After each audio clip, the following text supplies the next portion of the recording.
Welcome to Adventures in Accessibility, a podcast that explores the far reaches of disability, access, and inclusion, with your host, Emily Schumann. Welcome back, everyone, and thanks for joining us. Today's guest is Dr. Lionel Wolberger, who is the Chief Compliance and Operating Officer of UserWay, the market leader in web accessibility technology. With a prominent role in the World Wide Web Consortium, W3C, he passionately advocates for the disability community. He contributes to W3C's Accessible Platforms Architectures Working Group, developing current and future digital accessibility standards. Additionally, he is a Privacy by Design ambassador, Cisco Security Ninja, and a seasoned presenter both on stage and TV. Dr. Wolberger's expertise extends to global standards such as Verifiable Credentials and DID, with patents to his name. Holding a PhD in ethnomusicology, he combines his diverse background to present on accessibility, agile development, AI/ML systems, and blockchain. As a partner at TLV Startup Hub,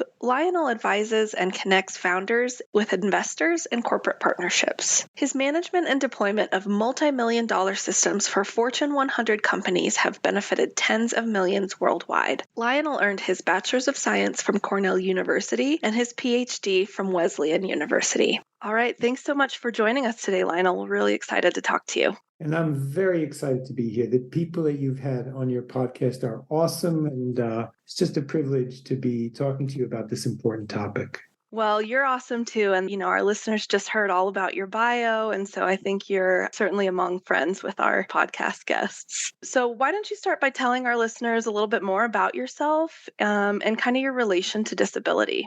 I grew up in New York City. I went to Cornell University and started working in what they call high tech or computer-oriented businesses. And after I had my first child, before that, I was a musician and a school teacher and all kinds of other jobs. It just seemed like a good place for me, and it was. I found a home there, and I do have some people with disabilities in my life, but I didn't really talk about them. I don't see them as, they weren't really a driving force behind how I ended up operating in disability the way I do. So being in high tech, I ended up working for a company called Cisco. You might have heard of it, very large company. And after that, I just started thinking I wanted to be an entrepreneur and have my own startups. And I got involved in what we call sovereign identity or digital dignity. You had, I think it was just your last podcast where Ali talked about a driver's license saying it's whether somebody has a disability or not. So that's an example of an identity, a driver's license, and it revealing something or not. And there's a lot of sensitivity about revealing information. So I ended up leading the creation of very interesting standards because we as a society would like ways to reveal only certain things. We call it selective disclosure. And for example, when you're carded at the bar, at the dance hall, they really only want to know if you're over the drinking age. Are you over 21? And if it's June 10th, if your birthday was June 9th, then you're over. Otherwise, you're not. But then you show your license and you're showing all this different information. So we have a way digitally where you can just reveal, yes, I'm over 21 at this moment. You don't reveal your home address. You don't reveal the state you're in. So I started working in digital identity in ways that preserve privacy. I really had a passion around that. I feel that we can't really run a civil society where we're all just tracked by any company that wants to track us. If you choose to trust a company, then you should choose to trust them. So I worked in that field for a while and met other entrepreneurs, a fellow who went to Cornell as well, Alon Mason, my partner. And he actually started working in digital accessibility because he had a website with thousands of users, and he just set out to comply with ADA law, like anybody. And as he did that, he called me and he said, the solutions out there, we can do better. We can do better. And slowly, I started helping him on that project, and then I joined him. And that's how UserWay was born. And so in my personal standards work, I moved from digital identity and digital dignity, I moved to accessibility. And I've never looked back. It's an amazing field to work in. So how would you explain digital accessibility to someone who had no concept of what that is? I tend to work from methodology. I earned a doctorate, for example. And so as I became deeply involved in accessibility, I looked for a model that I could really trust. And I really like the World Health Organization International Classification of Functionality. It's called the ICF. And it's important because it moves away from an idea of disability as charity. That's sometimes an instinct we have where we have to give charity to help these people, or from a medical perspective, this is something that we need to cure. According to the ICF, if you simplify it, there's an individual who needs to perform a task in an environment. It's just such a super simple model. And disability is a mismatch between the individual, the task, and the environment. So, for example, when I traveled to Vienna to give a talk at the United Nations on artificial intelligence, I couldn't order a bus in that city because I don't speak the local language. So the individual, I'm the same. The task is the same. I want a bus, but the environment changed. The environment was one where the language I speak could not be understood. So I was in that environment situationally disabled,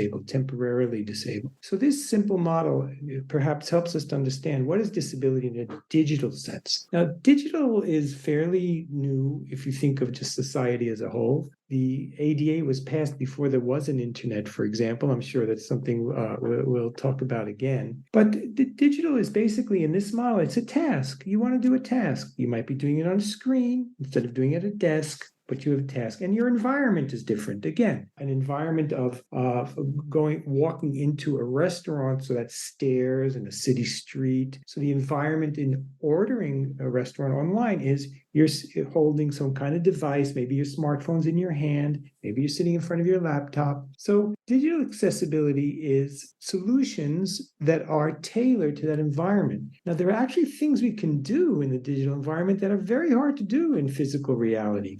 We sometimes talk about this in our work. Somebody comes to your, let's say I was thinking of a restaurant, and then they say, I'm in a wheelchair. I could not have access. You have stairs. It was very difficult for me. You've helped me, but there was no way for me to do that. Now, to fix something like that can take a lot. You have to tear up concrete. You have to build ramps, build little elevators. Digital accessibility usually involves software and algorithms. Some software is very hard to write, can take years, but some software is very easy to write. So in a nutshell, digital accessibility is individuals who want to perform tasks in their digital tools. So that includes everything. It includes the laptop and the smartphone. It also includes your thermostat. Gosh, today everything is digital. I recently bought a toaster, and whoever made that toaster insisted that it has to beep and tell me the temperature of the bread. I didn't even think I needed those.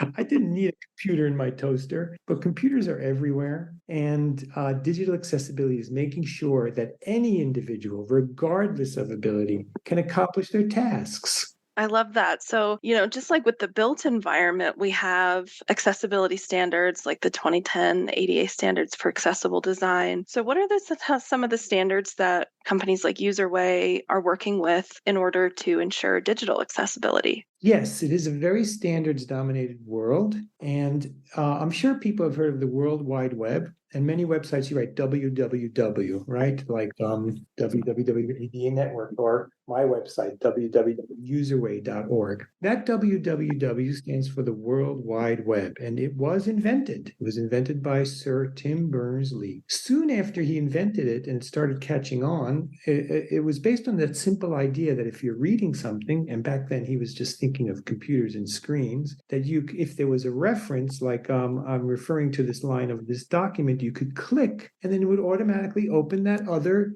document, even if it was from a different company. It was a brilliant idea, and it caught on, as we know. And today, everybody talks about the internet and the World Wide Web. Now, as it caught on, Tim realized we need standards. So he founded the W3C, WWW, so it's three W's, and the C is consortium. And companies joined, and at the W3C, at the World Wide Web Consortium, we make standards that make the world work.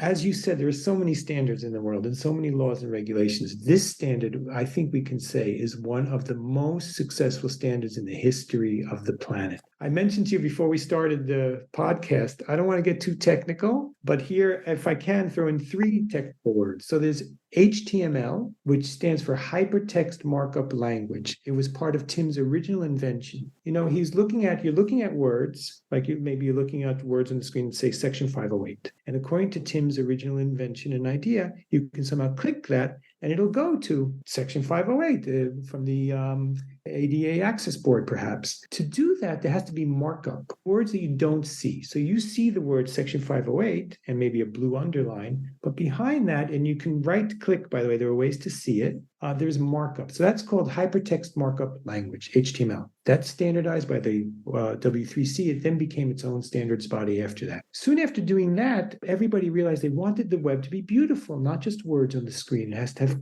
colors.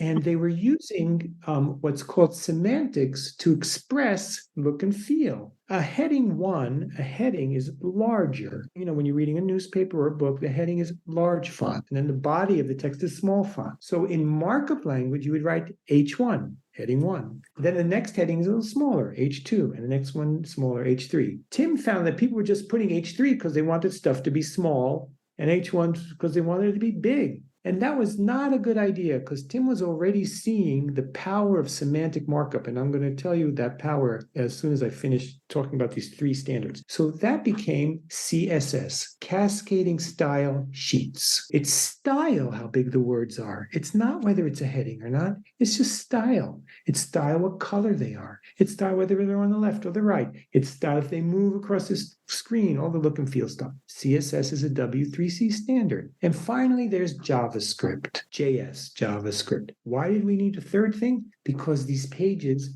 they would be rendered, they would show up in your browser, and you could read the words. They'd all have all this pretty style, but they were kind of limited to what they could do. People wanted to be able to click and move things. They wanted to be able to drag. They wanted to do stuff. So JavaScript is the dynamic language of doing stuff. And that's also another standard. All these standards were passed, as I said, they were the most successful standard in the world in some sense. They used 5 billion people use the World Wide Web standards. Near the beginning, World Wide Web formed an accessibility group called the World Wide Web Accessibility Initiative. And they took a look at all these different standards and said, okay, how do we make sure blind people can read, deaf people can hear, motor impaired people can move the mouse? How do we ensure accessibility? And they passed a standard that became known inside as WCAG. This is a real alphabet soup question, Emily.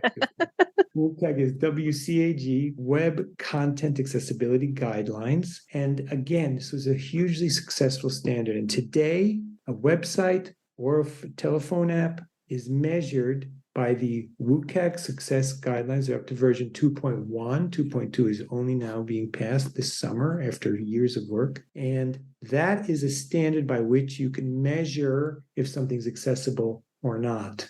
Well, I love that. I think you did a really great job of breaking all of those things down. So, and you talked a little bit about the sort of the history of the web developing and how the web content accessibility guidelines came to be. And I'd love to know a little bit more about your perspective on the future of web accessibility. How is it evolving and what role do you see yourself playing in that future?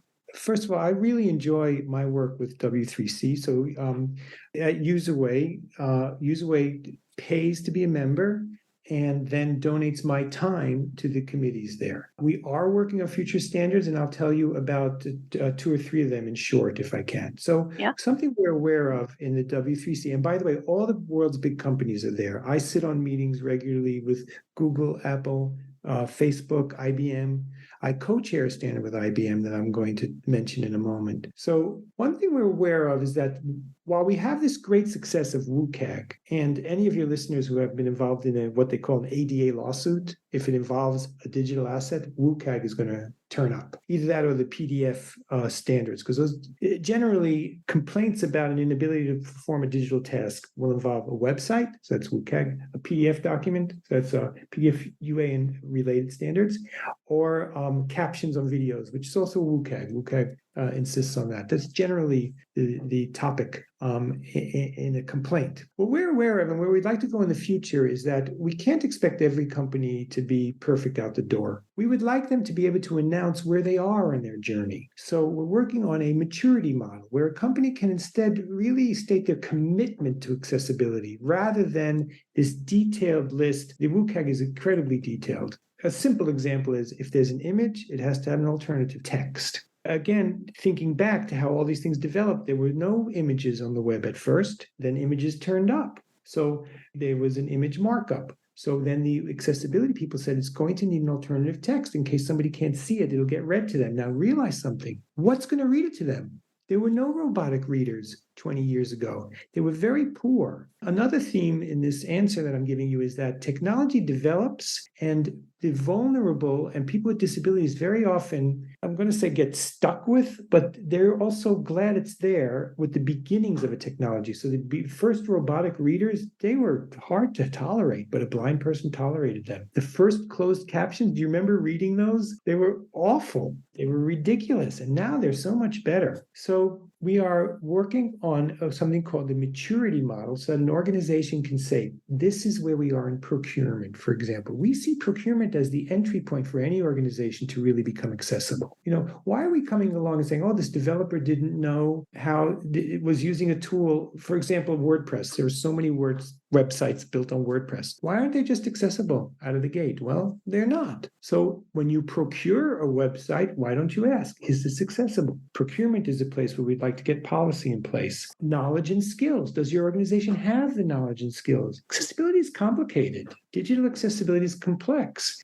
All kinds are. We mentioned the access board, degree of inclination of the ramp, right? The height of the rails. So we have this similar kind of detail with digital accessibility. It's very detailed. And so do you have knowledge and skills? So the maturity model would give an organization to express where they are and to assess it. Another standard we're working on is augmentative and alternative communication. So I'm sure many of your listeners know that AAC is a method of communicating when you can't verbalize, you can't use words or sign language to communicate. So very often it's in a hospital setting that this occurs, and they'll give you a communication board, and then you can point, I want water, I want a nurse, this is how much pain I'm feeling. It's highly developed form of communication, but it's not intertranslated. So you'll learn one set of symbols in one country, another set of symbols in another country. Even different hospitals might use different sets of symbols. So the W3C has seen that this is a good place where we can make a standard. We have a group called the ADAPT group. It's my privilege to chair it on behalf of UserWay,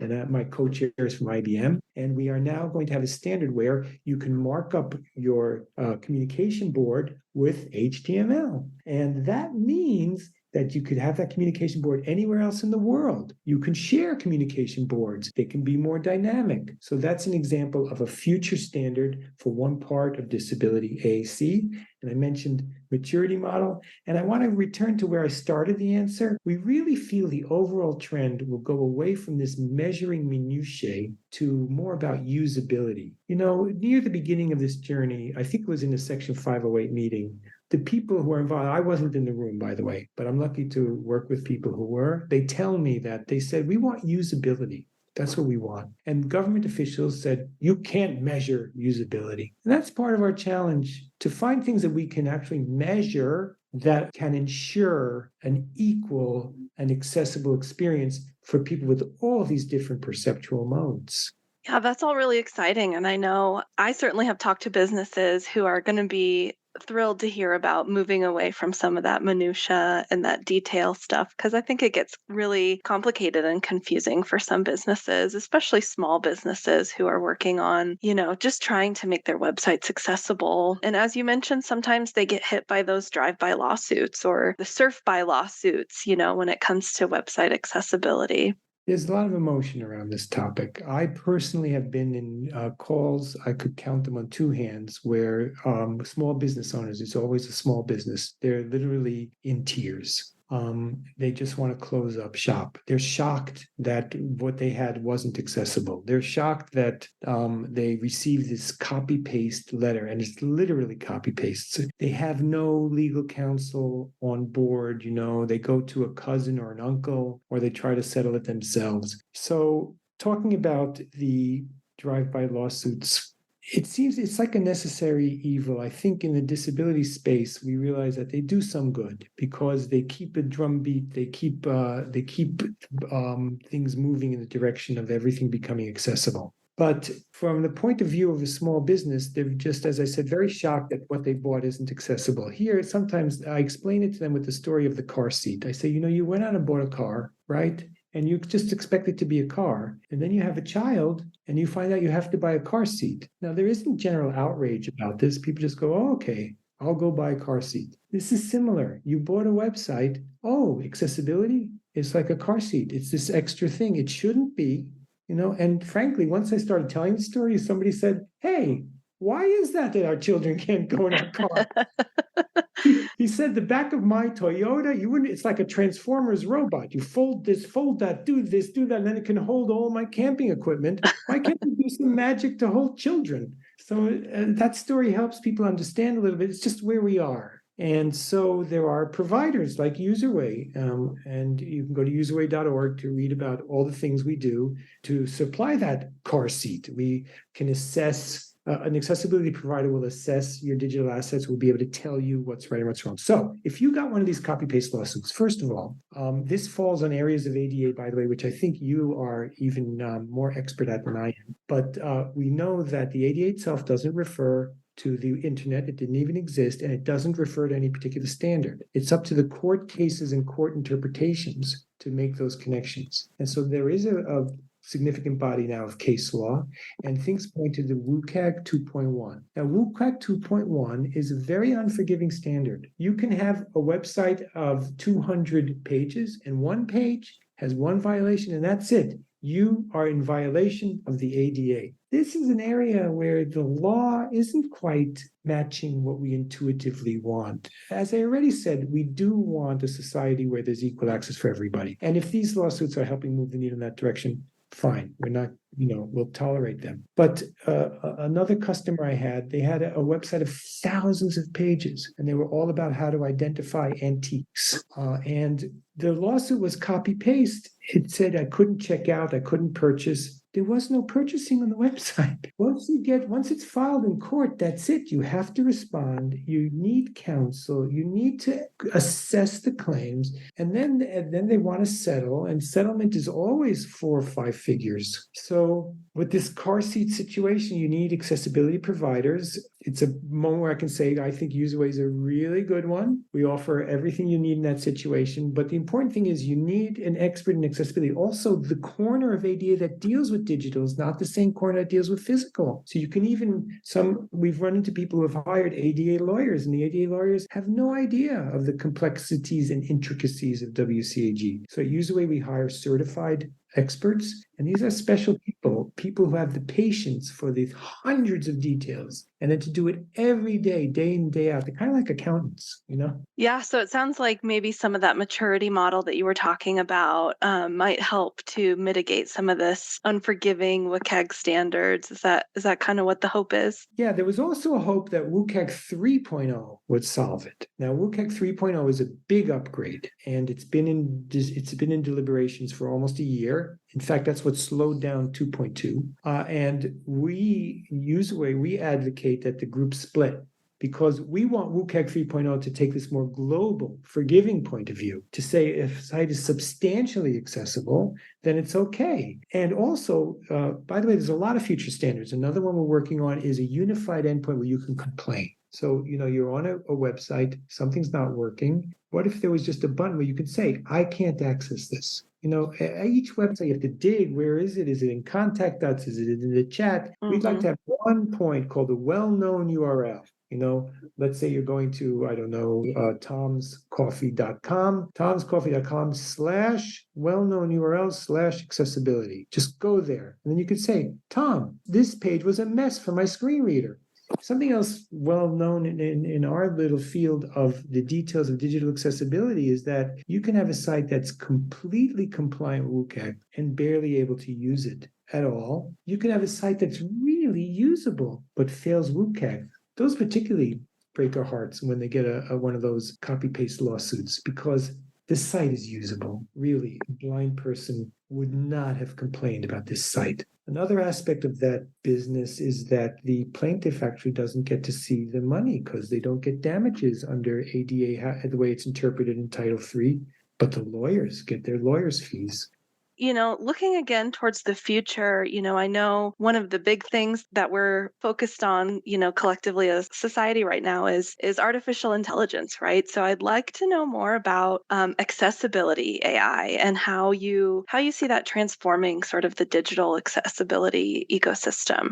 That's a very exciting topic because it's an example of a technology that really was junk forever. I mean, the last 30 years, you can have articles on AI. And if you ever used it, it wasn't really AI. There was like Eliza. I don't know if you ever played with that. That was a very early example back in the 1970s. I'm revealing my age, but I spoke to Eliza. So you'd say to Eliza, hi, and Eliza would say, hi. Then you'd say, I worry about my friends. And Eliza would say, what do you worry about with your friends? Very soon you'd figure out this is a robot. It's just repeating what I'm saying. It's not really intelligent at all. It's only artificial. Well, today, artificial intelligence is really remarkable. I'll spend a moment just honoring it, and then we can talk about applications to accessibility. So just for example, with a typical smartphone, up to 9 different AI processes are involved. One is involved in the focus, one is involved in the light adjustment. In a typical day, you will have 100 or more uses of AI. I mentioned my toaster. I don't think there's any AI in my toaster, but when I set my alarm, the smartphone also watches traffic and it can make the alarm go off later if there's less traffic. My thermostat uses AI to understand climate control between the inside and the outside. I unlock my phone by looking at it. Do you use that feature? That's AI because it's computer vision. It has to recognize your face and then it takes an action. It unlocks the phone. Voice assistants are unbelievable. Hey Siri, did I use you today? He said, I'm not sure I understand. Spam, it gets all filtered out by AI. So a typical day already has so much AI in it. But now, really, only in the last 2 years, a new kind of AI has exploded. It's called large language models. And it can really talk to you. I don't know if anyone here has had a chance to play with one version. It's called ChatGPT. It's astonishing. We're all grappling and trying to think, what does this mean? Where will this go? So first of all, I'd like to assure people from my point of view, and as CEO of UserWay's point of view, all humans will always be in charge. What I remember back in the 70s, I was a musician. I revealed that already. And I had drummer friends, and drum machines had just been developed. And drummers were like, well, we won't need drummers anymore. But that's not what happened. There's just more drumming than ever. A lot of it's done by drumming machines, but anyone who seriously is using a drumming machine needs a drummer to program it. There'll always be humans involved. We at UserWay think that digital tools are an extension of our humanity. Just like on your body, there are parts that are not really alive, like your fingernails and your hair, and yet they're part of you. We think that we are truly human through our digital tools and our built environment, our homes, that they're part of who we are. And the human will always be at the front of the story. You just have to be careful. Cars crash, So I'm not saying AI won't do damage. It can, and we have to defend against that. So I wanted to honor the powers of AI, and now I want to talk about AI in accessibility. So there are many places. So UserWay is a leader in AI, and as I mentioned, I was invited to the United Nations in Vienna to speak on this, and I'm also leading some agendas in W3C around it. So just to give you 3 examples, we mentioned image alts. An image needs an alternative description. Now, if an image does not have an alternative description, we can generate it using computer vision. So at UserWay, we generate it, but remember I said the human's always in charge? So at UserWay, the owner of the website is encouraged to go in and then investigate. What did the computer suggest? Is it good? Then you can keep it. Was it a little off? Then you can change it. Because sometimes the alt image, there's a lot of art to it. Like if there's a sunflower, if it's on a botanical site, it's about sunflowers. It could be that there's a sunflower in an education site, and it's just talking about, the freshness of youth, in which case that's just a decorative image. It could be on a cooking site, in which case it's talking about the seeds and not the flower. So there's a lot of art to image alts. AI can identify things in photos, but it needs to also relate to the website. So that's one application. Another one is we're going to see this more and more. It's what we call AI at the edge. So, for example, in your device, it can look at what's happening on the screen and say, this looks like a button. Remember back in our conversation, I talked about HTML and saying H1, heading 1, H2, heading 2, because you want to semantically identify it, because if someone's coming who's blind, they don't care if the fonts are bigger or smaller. They do care that this is a heading, because a heading implies that it explains something about what follows. In the same way, there is semantic code for buttons. It literally will say button. But with all the innovation on the web, many of the buttons that you see on your smartphones and on your websites, they're not actually labeled as buttons. They look like buttons, but they're actually little squares because of how the developers made it. So now we can put AI at the edge in your browser or in your device, and it knows it looks like a button. So the AI can say, this is a button, to the person using a screen reader. As you may have heard, we at UserWay do something called an empathy lab, and this always surprises people, so I'm eager to share it. Blind people navigate in ways that sighted people don't. And this could be an example of a curb cut, where something that we've done for disabled people, we're all going to end up using it. Now that I've found out that people who are blind do this, I do it now also. What I'm talking about is when you open a web page, a blind person has something called a browse mode, where they can just see the list of links, because they're trying to figure out what's on this page. They can't do what a sighted person does, which is scan it and just kind of glance and they get a sense of what's on the page, because they hear it all read to them. So they get a list of links. They get another list of buttons. They get another list of headings. So that's why it's so important to identify what's a button, what's a link, and AI can do that. A third example is AI today can do pretty good summaries. So again, that's something we can do at the edge, because some people want a 5th grade level summary, some people want an 8th grade level summary, some people want a graduate summary. And that's something else that AI can do to help people with disabilities. So those are 3 examples, and I'll close with how to mitigate the risks. I mentioned, cars take us to where we want to go. Cars also crash. Cars also cause pollution. When cars made cities to be less pleasant to live in. Walkable cities are much more pleasant than cities choking with cars. So just because our tools are extensions of ourselves doesn't mean that they can not cause unpleasantness. So how do we avoid unpleasantness from AI? And the answer is what we did with food and what we did with cars. We label it. We make it more apparent. So, for example, I mentioned you can have like 9 processes when you're taking a photo. There'll be a way, and at UserWay we're working on this as well, where you'll click and go, what is this AI and what does it do? Because when you get into computer science and AI, it turns out that people with disabilities are discriminated against in the data sets. Just to take a related example, which can be perhaps more easy to picture, there are these huge sets of faces called people in the wild. That's the name of the data set. And you need things like that to train machines. So everyone trained up on people in the wild. Well, guess what? People in the wild was mostly from America and Europe. So it was really bad at Asian people. And also, it was mostly from newspapers. So we have, years of discrimination. And so there are much fewer people of color in newspapers. So it was very poor identifying people of color. So people in the wild now has a warning label. It says, this model is really good at Caucasian people. It's not good at people of color or Asians. And that kind of warning labels, I think, will be the way forward with AI to avoid any of the possible harms that can occur. Well, that's all really interesting, and it sounds like UserWay is just on the leading edge of AI and how those tools can be used to benefit digital accessibility. So you've touched on it a little bit along the way, but I'd love to know just more about UserWay's services and solutions, and if you have any success stories about some of your users or businesses that you've worked with and how your services in particular have benefited them. Well, I love talking about UserWay. I'm very proud of it. So UserWay is a publicly listed company, and we are trusted on over 1 million websites. We offer the complete gamut from automated remediation to remediation led by experts in the human touch.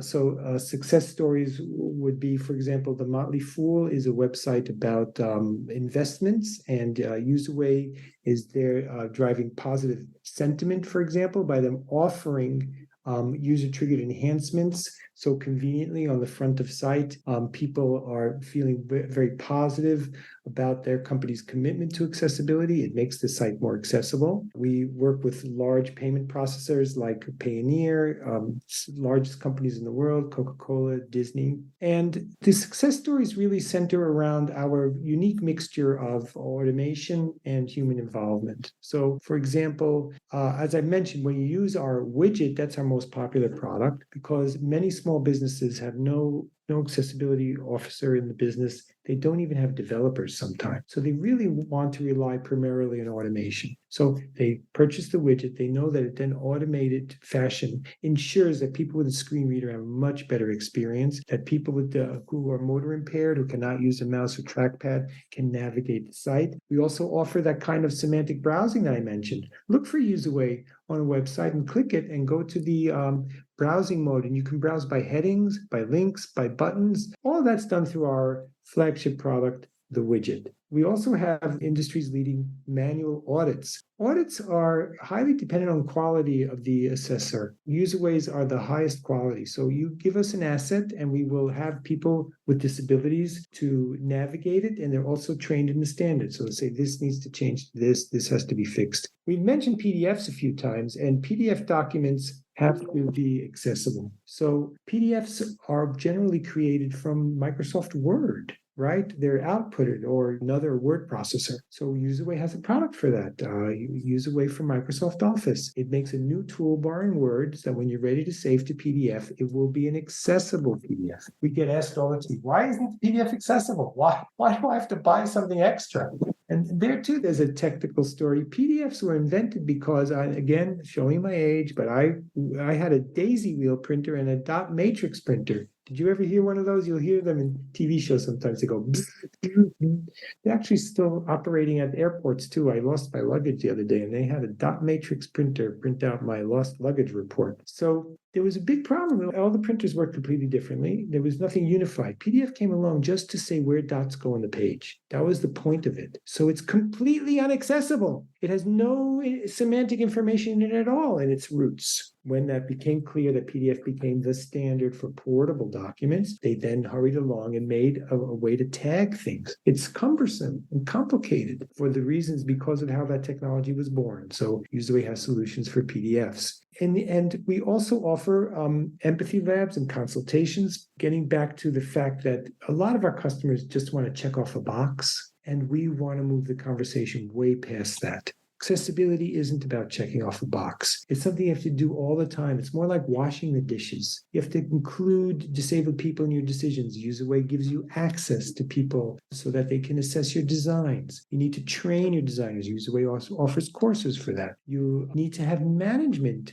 understand and create policy. Userway.org is where you go, and we'll help you create policy for your organization. We create all the products that are needed to ensure that accessible experiences are better experiences, equal access. There's no special button and you get a different website for people who are blind with UserWay. There is no different experience for someone with a screen reader who comes to UserWay. A person with a screen reader comes to a website, they see the same site that the sighted person sees. That's our motto in a way. Accessible experiences are better experiences. Make the best experience possible. And something else we train in our management cadence and our consultation is the Persona Plus method. So do you have a persona, in your business? Do you think of, like I mentioned, Tom's Coffee? So he pictures his average clientele. Maybe he has some people who are in their 20s, and then he imagines some people who are in their 40s. And these are his personas. So then we would tell Tom, okay, now just do Persona Plus blind.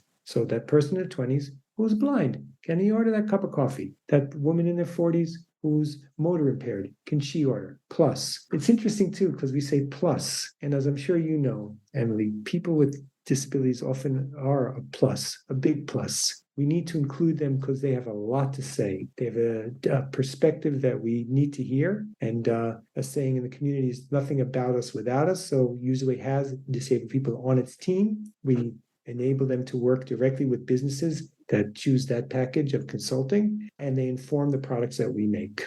That's wonderful. Tell me, let's say you are dealing with a Tom's Coffee small business who's just starting to dip their toe into the water of digital accessibility. Maybe they're not ready to jump into the user way, full package deal. What's some advice that you might give to Tom's Coffee about, where to begin with digital accessibility and some quick wins that perhaps they can get? So, first step in onboarding a company, and this happens really quickly, is we want to assess where they stand in general. Do they have any of the roles that you're going to need for different parts of the journey? A basic role is, do you have a website developer? Some companies have websites, have automated shopping carts, but have no developers. They order development every now and then, and they have no technical developers on staff. We need to know that early on, because that's going to affect the decisions we make. Does the company have inside any kind of accessibility evangelist? Are they coming to this out of a passion, or they coming from compliance and they just want to check a box? Again, this is part of the assessment. We don't determine this. We don't see accessibility as a box to check. If a customer comes who sees it that way,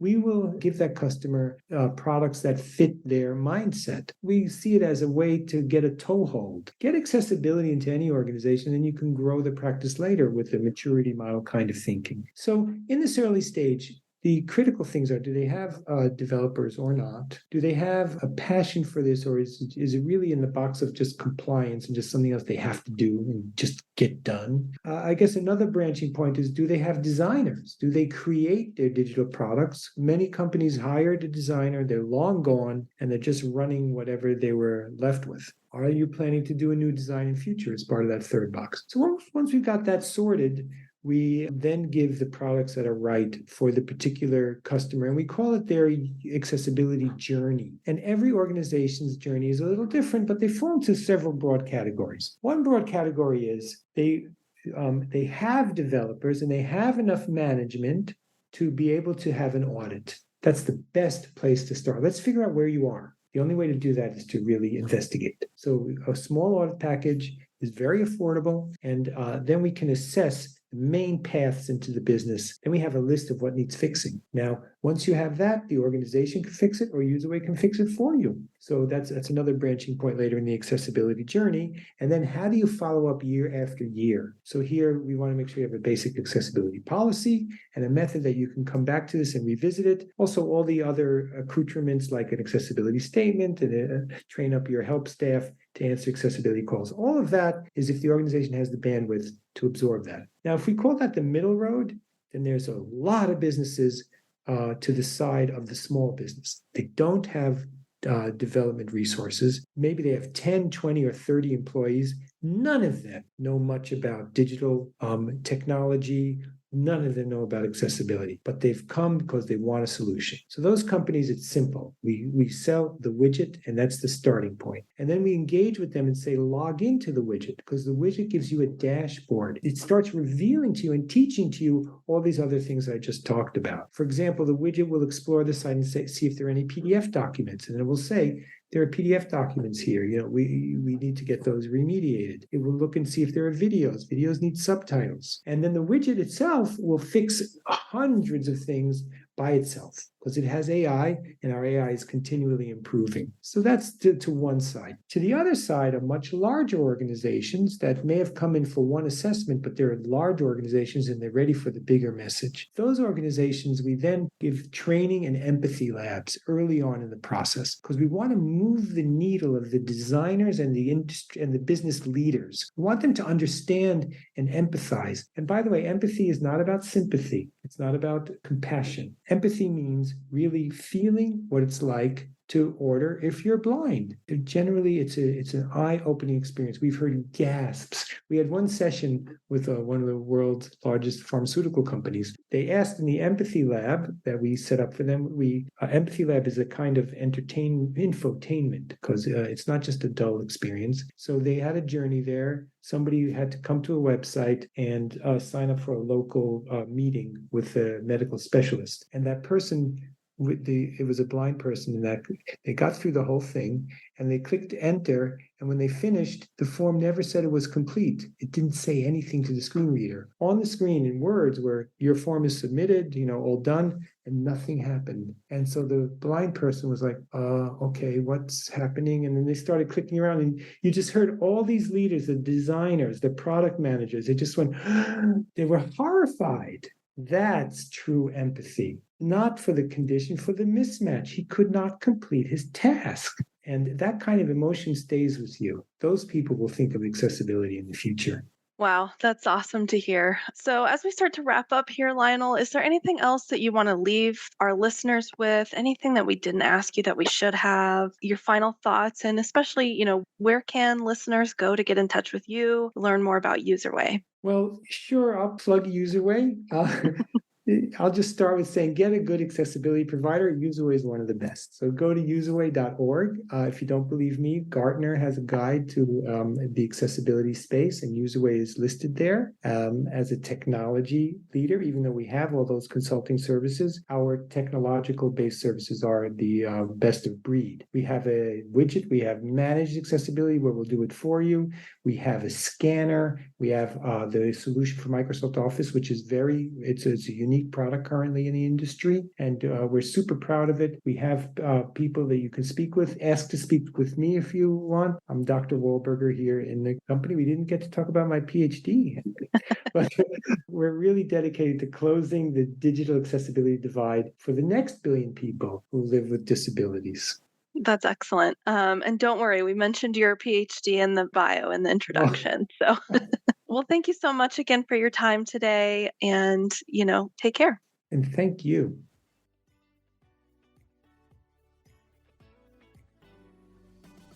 Thank you for listening to this week's episode of Adventures in Accessibility. Tune in next time for another dive into the unknown.